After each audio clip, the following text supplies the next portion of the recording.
This is Via Verma. Welcome to BRK in depth. Andhra Pradesh రాజకీయాల్లో assembly మండలి సమావేశాలు ఎప్పుడూ ప్రత్యేక ఆకర్షణగా నిలుస్తుంటాయి. వేదిక మారినా వాదోపవాదాలు, ఆరోపణలు, కౌంటర్లు మాత్రం ఒకే తీరుగా సాగుతాయి. తాజాగా మండలి సమావేశాల్లోనూ అదే రణరంగం కనిపించింది. అధికార టీడీపీ, ప్రతిపక్ష వైసీపీ మధ్య మాటల యుద్ధం బాణాసంచా మూతలా వినిపించింది. విద్యారంగంలో ఫీజు రియంబర్స్మెంట్ పెండింగ్ బకాయిల అంశం చర్చకు రాగానే సభ వాతావరణం మరింత ఉద్రిక్తమైంది. మాజీ సీఎం జగన్ సభకు రాకపోయినా ఆయన పార్టీ ఎమ్మెల్సీ ప్రభుత్వంపై కఠిన ప్రశ్నల వర్షం కురిపించగా మంత్రి నారా లోకేష్ అటు ఆరోపణలను ఖండిస్తూ ఇటు ప్రతిపక్షంపై కౌంటర్లతో దాడి చేయడం ఆసక్తికరంగా మారింది. ముఖ్యంగా లోకేష్, బొత్స సత్యనారాయణ మధ్య జరిగిన డైలాగ్స్ వార్ సభను హాట్ టాపిక్ గా మార్చేసింది. ఒకరిపై ఒకరు ఆరోపణలు, అమర్యాద వ్యాఖ్యల ఆరోపణలు, రికార్డుల నుంచి తొలగించాలన్న డిమాండ్లు, ఈ మొత్తం ఎపిసోడ్ ప్రజలకు రాజకీయ రసాన్ని అందించింది. మొత్తానికి మండలి వేదిక హౌస్ రూల్స్ కంటే హౌస్ హీట్ ఎక్కువగా కనిపించింది. విద్యా వ్యవస్థలో ఫీజు రియంబర్స్మెంట్ అనేది ఎప్పట్లాగే ఈసారి కూడా హాట్ టాపిక్ అయింది. మంత్రి లోకేష్ గత వైసీపీ ప్రభుత్వాన్ని బకాయిల విషయంలో నిలదీయగా బొత్స కౌంటర్ ఇచ్చారు.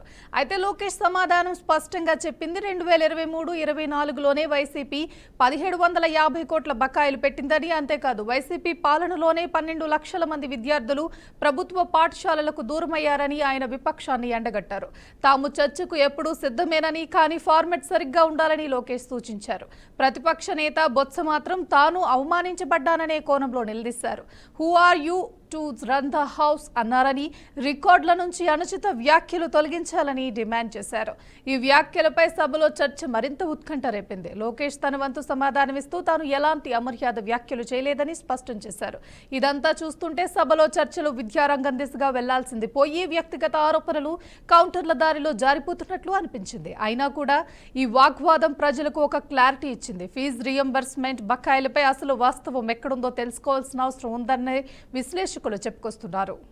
ఇదే అంశానికి సంబంధించి మరింత విశ్లేషణ అందించడానికి మనతో పాటు ఉన్నారు గుడిసె ఆది కృష్ణమ్మ, టీడీపీ ఎగ్జిక్యూటివ్ సెక్రటరీ, అలాగే బొట్ల రామారావు, వైసీపీ లీడర్. నమస్కారం అండి.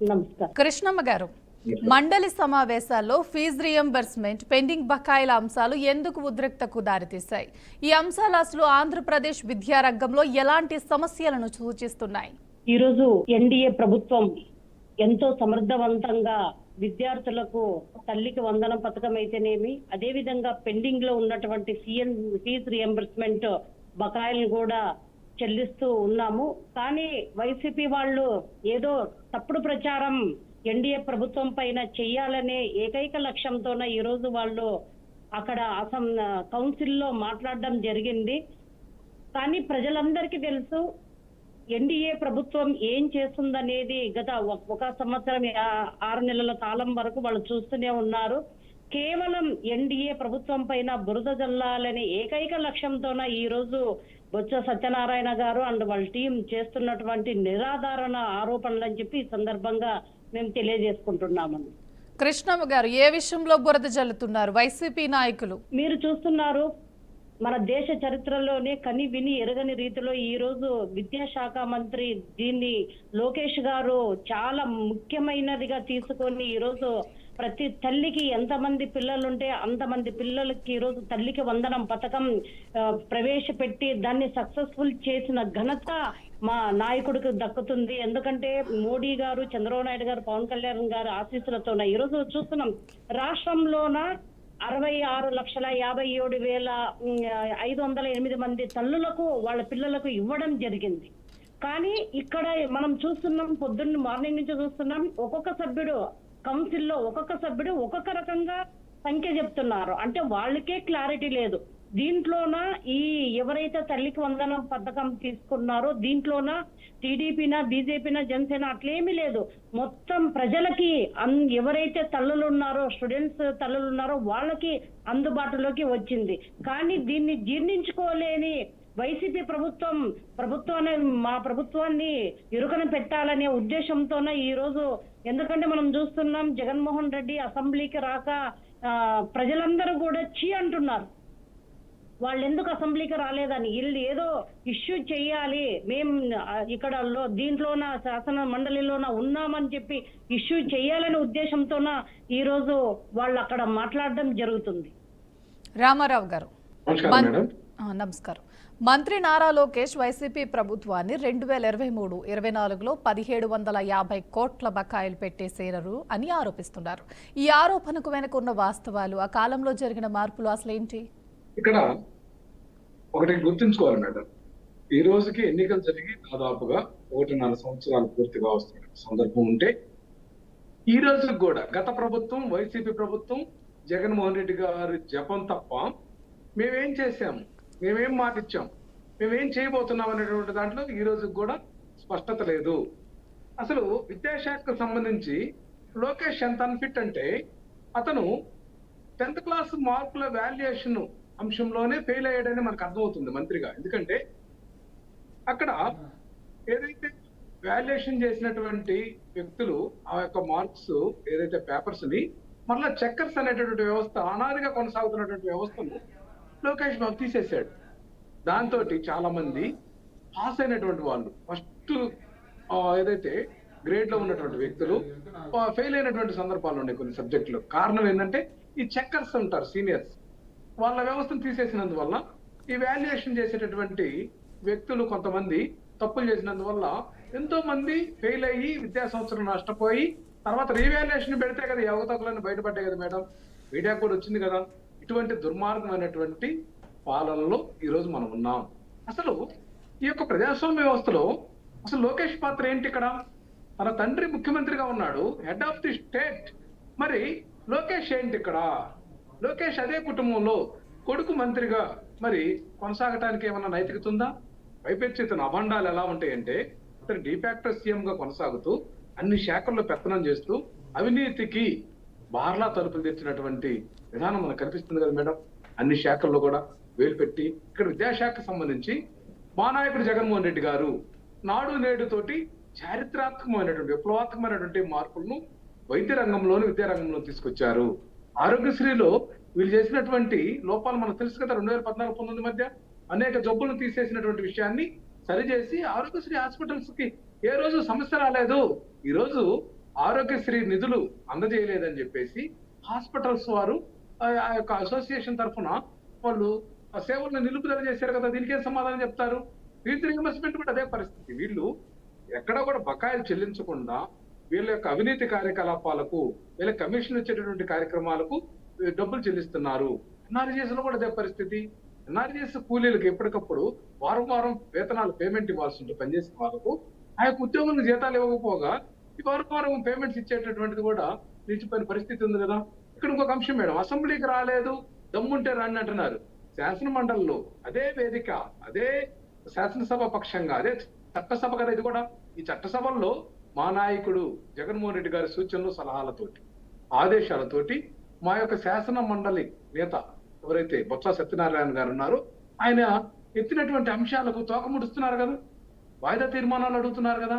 ఈ రోజు విద్యా వ్యవస్థ గురించి చాలా చక్కగా క్వశ్చన్ చేస్తే సమాధానం చెప్పలేనటువంటి లోకేష్ సంయమనం కోల్పోయి మా నాయకుడి మీద అవాకులు చవాకులు పేలడం, ఏదేమంటే జగన్మోహన్ రెడ్డి గారిని, మా యొక్క ప్రభుత్వాన్ని నిందించడం ఎంతవరకు సబబు?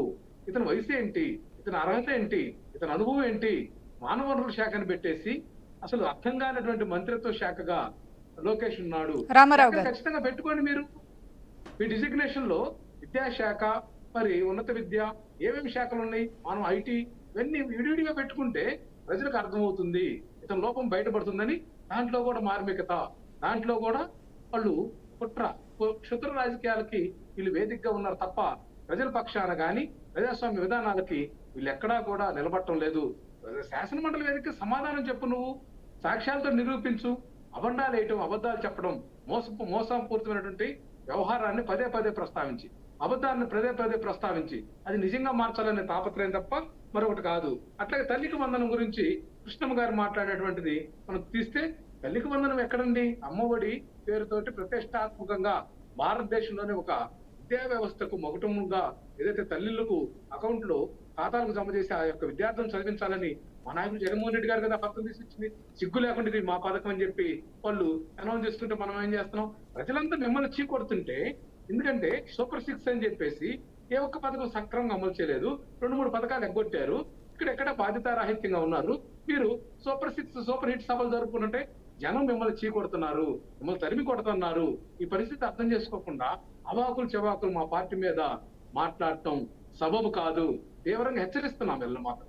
తెలుగుదేశం పార్టీ వాళ్ళు ఇంకా 15 నెలలు పూర్తయినా కూడా మీ ప్రభుత్వం వచ్చి గత ప్రభుత్వం, గత ముఖ్యమంత్రి మా నాయకుడు జగన్మోహన్ రెడ్డి గారిని ఎందుకు మీరు ఆడిపోసుకుంటున్నారంటే మీకు పాలన చేతగాక, మీకు అవకాశం లేక, మాట్లాడటానికి సబ్జెక్ట్ లేక మమ్మల్ని విమర్శించడమే ధ్యేయంగా పెట్టుకున్నారు. ఇది ప్రజలంతా గమనిస్తున్నారు మేడం.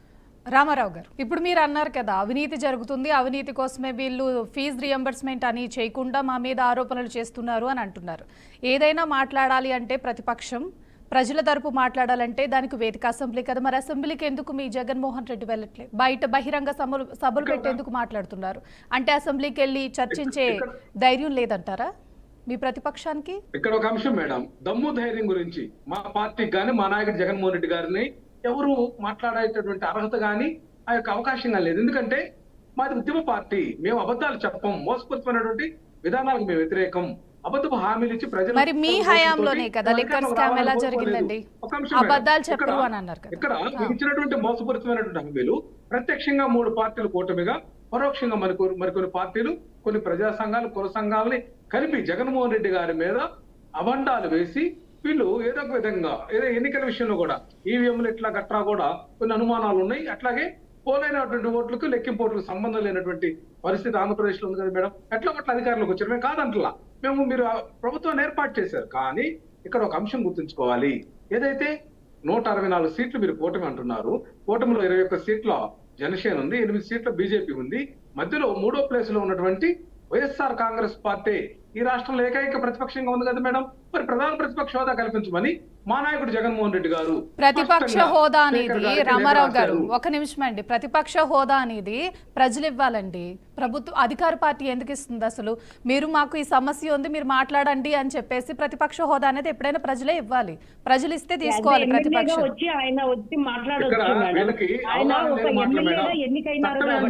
తీసుకోవాలి. AP pensioners and salaries act ని చదువుతామని చెప్పండి వాళ్ళని, దాంట్లో కూలంకషంగా ఉంది. ఇది ఎక్కడా కూడా 10% of the share of the ఏదైతే ఆ యొక్క సభలో ఉన్నటువంటి ప్రజాప్రతినిధులు అనేటువంటి అంశము కేవలం కేంద్రంలో ఉన్నటువంటి ప్రభుత్వానికే దానికి వర్తిస్తుంది తప్ప కేంద్రంలో, ఇక్కడ రాష్ట్రాలు ఎక్కడా కూడా దాన్ని స్పెసిఫిక్ చేయలే. మరి నేను ఒకటే స్ట్రైట్ గా మాట్లాడుతున్నా మేడం, అయ్యన్న పాత్రుడు గారికి మా నాయకుడు జగన్మోహన్ రెడ్డి గారు రాసినటువంటి లేఖకు 14 నెలలుగా ఎందుకు జవాబు ఇవ్వట్లేదు? ఇక్కడే ఉంది మతలబు. వీళ్ళు అదేమంటే మమ్మల్ని రెచ్చగొట్టడానికి, లేకపోతే మమ్మల్ని అభాండాలు వేయడానికి. ఇప్పుడు రామారావు గారు ఒక్క నిమిషం, రామారావు గారు ఏం ప్రయోజనం మేడం?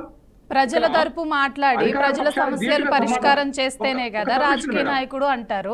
ప్రతిపక్ష హోదా కోసం అసెంబ్లీకి వెళ్ళకపోవటం ఇది ఎంతవరకు సమంజసం అంటారు? అసలు దీన్ని ఎలా తీసుకుంటారు అసలు ప్రజలు?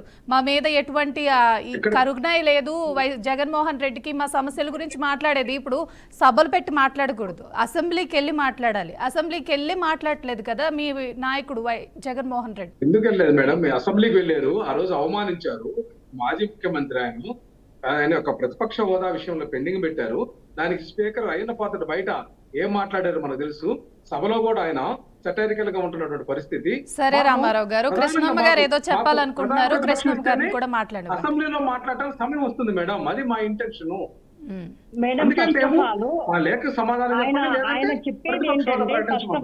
రామారావు గారు ఒక నిమిషం ఆగండి, కృష్ణమ్మ గారు మాట్లాడిన తర్వాత మళ్ళీ మాట్లాడండి. మీరు మాట్లాడండి కృష్ణమ్మ గారు. రామారావు గారు చెప్పింది ఏంటంటే జగన్మోహన్ రెడ్డి గారు పదే వీళ్ళు ఎందుకు పేరు లేవనెత్తుతున్నారు అని. రామారావు గారికి ఒకటి విషయం తెలియజేయాలి. జగన్మోహన్ రెడ్డి అనే ఒక వ్యక్తి ఈ రోజు రాష్ట్రాన్ని విధ్వంసం చేసి ఒక 30-40 సంవత్సరాల వెనక్కి తీసుకెళ్లారు. అంటే మన రాష్ట్ర అభివృద్ధిని విధ్వంసం చేసేసి ఒక రాష్ట్రాన్ని చిన్నాభిన్నం చేసేసి ఎంత దారుణంగా పరిపాలించాడో ప్రజలందరికీ తెలుసు. ఆయన వస్తూనే ప్రజావేదికను 9 కోట్ల రూపాయలతో పెట్టిన ప్రజావేదికను కూల్చి ఆయన స్టార్ట్ చేశాడు. అదే విధంగా ఆయన ప్రతిరోజు మొత్తం లా పక్కన పెట్టేసి అప్పుడున్నటువంటి పోలీసులని నాయకుల మీద విచ్చలవిడిగా కేసులు పెట్టి వాళ్ళని తీవ్రంగా అరెస్ట్ చేసేసి ఫైనల్ గా చంద్రబాబు నాయుడు గారు కూడా అక్రమ అరెస్ట్ చేసే విధంగా ఆయన పరిపాలించాడు. కాబట్టి ప్రతి ఒక్కరం మేమొకటే కాదు, ఎన్డీఏ వాళ్ళమే కాదు, ప్రజలు కూడా ఈ రోజు ఆయన పరిపాలన రాలేదని స్వేచ్ఛావాయులు పీలుస్తున్నారు మేడం. ఎందుకంటే మా నారా లోకేష్ గారు పాదయాత్ర చేస్తుంటే కుర్చీని ఈవెన్ మైక్ ను కూడా లాక్కుపోయిన సందర్భాలు మనం గతంలో చూసాం. తర్వాత ఆయన అంటున్నారు విద్యాశాఖ మినిస్టర్ కి ఏం తెలుసు అని. ఈ రోజే ఆయన కౌన్సిల్లో చర్చకు సవాల్ సిద్ధమా అని చెప్పి ప్రతిపక్ష మీ బొత్స సత్యనారాయణ గారిని అడగడం జరిగింది. ఈ రోజు మీరు పోతూ విద్యాశాఖలోన 4,000 కోట్ల రూపాయలు బకాయిలు పెట్టిపోతే మొన్ననే దాదాపుగా 1,200 కోట్లు చెల్లించారు. మరి 3 నెలల్లోనే 1,400 కోట్లు చెల్లిస్తామని చెప్పడం జరిగింది. ఇన్ని వేల కోట్ల రూపాయలు బకాయిలు పెట్టి ఈ రోజు మీరా మమ్మల్ని విమర్శించడం, మీరా మమ్మల్ని ప్రశ్నించడం. కాబట్టి వైసీపీ వాళ్ళకి ప్రజలు బుద్ధి చెప్పినా కూడా ఇప్పటికీ కూడా వాళ్ళు పరిపాలన అంటే ఏంటో చూడలేదు. ఎందుకంటే విధ్వంసం నుంచి నారా చంద్రబాబు నాయుడు గారు అయితేనేమి, డిప్యూటీ సీఎం పవన్ కళ్యాణ్ గారు అయితేనేమి, లోకేష్ గారు అయితేనేమి ఈ రోజు రాష్ట్రంలోన ముబ్బడిగా పరిశ్రమలు తీసుకొని వచ్చి, ఎందుకంటే మీరు పరిశ్రమలని వెళ్ళగొట్టిన ఘనత మీ వైసీపీ వాళ్ళది. జాకీ పరిశ్రమ తీసుకోండి అనంతపురంలోన, కేవలం డబ్బు ఇవ్వలేదు అక్కడుండే స్థానిక ఎమ్మెల్యేలకు అని చెప్పి పరిశ్రమలను వెళ్ళగొట్టి మీరు రాష్ట్రాన్ని దుర్భర పరిస్థితుల్లోకి నెట్టారు. కాబట్టి ఒకరి మీద ఒకరు ఆరోపణలు వేసుకునేది కాదండి. ఇవ్వలేదు అని చెప్పి కృష్ణమ్మ గారు వినండి. వైసీపీ పాలనలో 12 లక్షల మంది విద్యార్థులు ప్రభుత్వ పాఠశాలలకు దూరం అయ్యారని ఆరోపణ వెనక అసలు కారణాలు ఏంటంటారు? ఇది రాష్ట్ర విద్యా వ్యవస్థపై ఎలాంటి ప్రభావం చూపించవచ్చు అంటారు? ఎస్ మేడం, ఎందుకంటే ఇక్కడ ఆదోని నియోజకవర్గంలోన అప్పుడు నేను ప్రతిపక్షం ఉన్నప్పుడు నేనే ఇక్కడ ధర్నా చేశాను. ఎందుకు అంటే ఇక్కడ దాదాపు స్టూడెంట్స్, ఇక్కడ విద్యార్థులు భవిష్యత్తు అంధకారంలో అవుతుంది. 3 ఎయిడెడ్ స్కూల్ ని వాళ్ళు తీసేశారు. కాబట్టి ఇక్కడ 3,000 మంది విద్యార్థులు ఈ రోజు చదువుకు దూరం అయ్యారని చెప్పి అప్పుడు నేను సబ్ కలెక్టర్ ఆఫీస్ లోన ధర్నా చేయడం ఇక్కడ మేము చూసాం మేడం. ఇట్లా రాష్ట్ర వ్యాప్తంగా ఇదే విధంగా 12 లక్షల మంది విద్యార్థులు వీళ్ళ చేసిన నిర్వాహకం వల్ల స్టూడెంట్స్ చదువుకు దూరం అయ్యారు అని చెప్పి ఈ సందర్భంగా మేము తెలియజేసుకుంటున్నాం. కాబట్టి వారికి మాట్లాడే కనీస అర్హత లేదు. అదే విధంగా వైసీపీ వాళ్లకు కూడా మాట్లాడే అర్హత లేదు. ఆయన ఎన్నో విషయాలు చెప్తున్నారు. ఈ రోజు మా పరిపాలన చూసి ప్రజలందరూ కూడా మెచ్చుకుంటున్నారు అని చెప్తున్నాం. అదేవిధంగా ఆయన అంటున్నారు మేమిచ్చిన అమ్మఒడే దాన్ని కాపీ కొట్టారు అని. అవును, మీరిచ్చిన అమ్మఒడే, కానీ మీరు ఏమని చెప్పారు? మాట తప్పం మడమ తిప్పం అనే జగన్మోహన్ రెడ్డి అప్పటి మాజీ సీఎం ఏం చెప్పారు? ఖచ్చితంగా 2 పిల్లలకి ఇస్తామన్నారు. భారతి గారు కూడా ఎన్నో మీటింగ్లోన చెప్పడం మనం ఇప్పుడు వీడియోలో కూడా చూస్తున్నాం. 2 పిల్లలకి ఖచ్చితంగా ఇస్తామన్నారు. కానీ మీరు ఇచ్చింది కేవలం ఒకరికే. అది కూడా ఫస్ట్ సంవత్సరం 15,000, తర్వాత సంవత్సరం 14,000, తర్వాత సంవత్సరం 13,000. కానీ మేము ఏమైతే హామీ ఇచ్చామో సూపర్ 6 లోన ఆ హామీని తల్లికి ఎంతమంది పిల్లలుంటే అంతమంది పిల్లలకి మేము ఖచ్చితంగా ఇస్తామని చెప్పాం, ఇచ్చి చూపించాం. ఈ రోజు మీరు ఒక్కసారి మీరు బయటికి వెళ్ళి చూడండి, ప్రజల్లోకి వెళ్ళి చూడండి, మీకు తెలుస్తుంది ఆ పిల్లలు ఎంత బాగా హ్యాపీగా ఉన్నారో, ఆ తల్లులు ఎంత హ్యాపీగా ఉన్నారని. అదే విధంగా అప్పుడు రూల్స్ కూడా మీరే పెట్టారు.